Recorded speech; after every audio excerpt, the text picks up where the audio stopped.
Hi friends, welcome back to our channel INB jobs info. Friends, Telangana రాష్ట్రంలో national urban health మిషన్లో భాగంగా బస్తీ దవాఖానాల్లో ఉద్యోగాల భర్తీకి దరఖాస్తులు కోరుతూ నోటిఫికేషన్స్ విడుదలయ్యాయి. ఈ నోటిఫికేషన్ల ద్వారా భర్తీ చేస్తున్న ఉద్యోగాలకు సంబంధించిన వివరాలన్నీ ఈ వీడియోలో చెప్తాను. వీడియోను పూర్తిగా చివరి వరకు స్కిప్ చేయకుండా చూసి అర్హత ఉన్నవారు ఈ ఉద్యోగాలకు అప్లై చేయవచ్చు. కంప్లీట్ నోటిఫికేషన్తో పాటు అప్లికేషన్స్ని డౌన్లోడ్ చేయడానికి డిస్క్రిప్షన్లో లింక్ ప్రొవైడ్ చేయడం జరిగింది. దానిపై క్లిక్ చేయండి. ఇలాంటి ఉద్యోగాల సమాచారం మిస్ అవ్వకూడదంటే మన ఛానల్ని సబ్స్క్రైబ్ చేసుకొని పక్కనే వచ్చే బెల్ ఐకాన్ని తప్పనిసరిగా యాక్టివేట్ చేసుకోండి. తాజా నోటిఫికేషన్ డీటెయిల్స్ చూస్తే ఈ నోటిఫికేషన్ అనేది మహబూబ్ నగర్ జిల్లా వైద్య ఆరోగ్య శాఖ అధికారి కార్యాలయం నుండి విడుదల కావడం జరిగింది. ఇక్కడ రిక్రూట్ చేస్తున్న ఉద్యోగాలకు జోన్ 7కి సంబంధించినటువంటి జిల్లాల అభ్యర్థులందరూ కూడా లోకల్ క్యాండిడేట్స్ అయితే అవుతారు. మిగతా జిల్లాల వారు నాన్ లోకల్ క్యాండిడేట్స్ అవ్వడం జరుగుతుంది.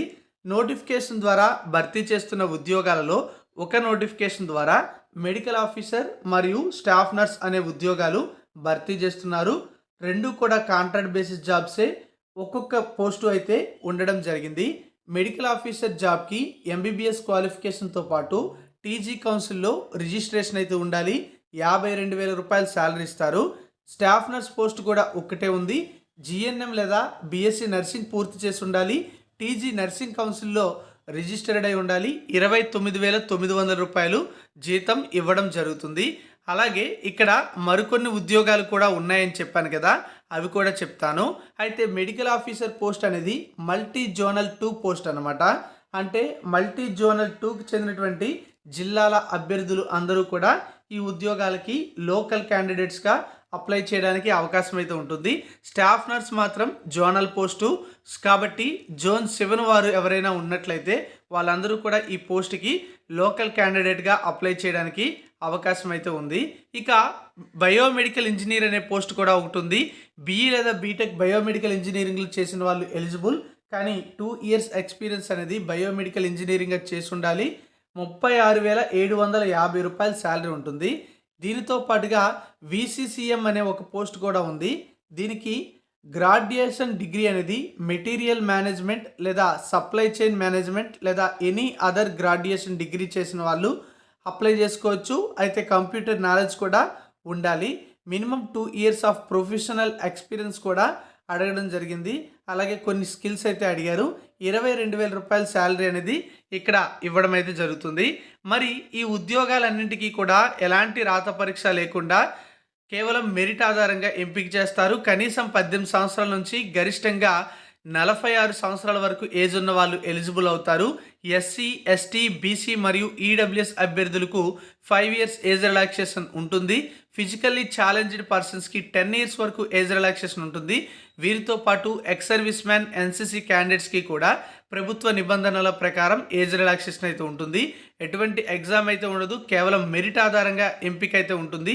విసిసిఎం పోస్ట్ జోనల్, అలాగే బయోమెడికల్ ఇంజనీర్ పోస్ట్ కూడా జోనల్ పోస్టే. ఈ ఉద్యోగాలకు మీరు ఎలిజిబుల్ నుండి అప్లై చేయాలంటే డిస్క్రిప్షన్లో ఇచ్చిన లింక్ ఉపయోగించి అప్లికేషన్ డౌన్లోడ్ చేసుకోండి. లేదా మహబూబ్ నగర్ జిల్లా వెబ్సైట్ ఓపెన్ చేసి మీరు నోటిఫికేషన్తో పాటు అప్లికేషన్ కూడా డౌన్లోడ్ చేసుకోవచ్చు. సో ఎలిజిబిలిటీ ఉండే వాళ్ళు సెల్ఫ్ అటెస్టెడ్ జిరాక్స్ కాపీస్ అన్ని కూడా యాడ్ చేయాల్సి ఉంటుంది. ఆ లిస్ట్ అంతా కూడా నోటిఫికేషన్లో ఇచ్చారు. సో ఈ డాక్యుమెంట్స్ అన్ని కూడా జిరాక్స్లు తీసుకొని వాటిపైన సెల్ఫ్ అటెస్టేషన్ అంటే మీరే సిగ్నేచర్ చేసి అప్లికేషన్ జతపరచాలి. ఎటువంటి అప్లికేషన్ ఫీజు కూడా లేదు. నోటిఫికేషన్ అనేది జూన్ 11న రిలీజ్ చేశారు. ఈ రోజు నుంచి అప్లికేషన్ ప్రక్రియ ప్రారంభమైంది. జూన్ 18 వరకు మీరు అప్లై చేసుకోవచ్చు. జూన్ 19 నుంచి జూలై 5 మధ్య అప్లికేషన్స్ అనేవి స్క్రూటినీ చేస్తారు. జూలై 7వ తేదీ మధ్య ప్రొవిజనల్ మెరిట్ లిస్ట్ అనేది రిలీజ్ చేసి అబ్జెక్షన్స్ ఏమైనా ఉంటే వాటిని తీసుకోవడం జరుగుతుంది. ఆ తర్వాత మనకు ఫైనల్ మెరిట్ లిస్ట్ అనేది జూలై 16వ తేదీన విడుదల చేస్తారు. తర్వాత జూలై 18వ తేదీన కౌన్సిలింగ్ కండక్ట్ చేసి ఎంపికైన వారికి అపాయింట్మెంట్ ఆర్డర్స్ అనేవి ఇవ్వడం జరుగుతుంది. సో ఈ విధంగా రిక్రూట్మెంట్ ప్రాసెస్ అయితే ఉంటుంది. మీలో ఎవరికైనా ఎలిజిబిలిటీ ఉంటే కంప్లీట్ నోటిఫికేషన్ అనేది ఒకసారి డౌన్లోడ్ చేసి చూడండి. 2 నోటిఫికేషన్స్. సో ఇవన్నీ కూడా ఎన్హెచ్ఎంలో ఉండేటువంటి ఉద్యోగాలే. మీకు ఎలిజిబిలిటీ ఇంట్రెస్ట్ ఉంటే అప్లై చేయండి. పోస్టుల సంఖ్య తక్కువగానే ఉంది. Thank you for watching.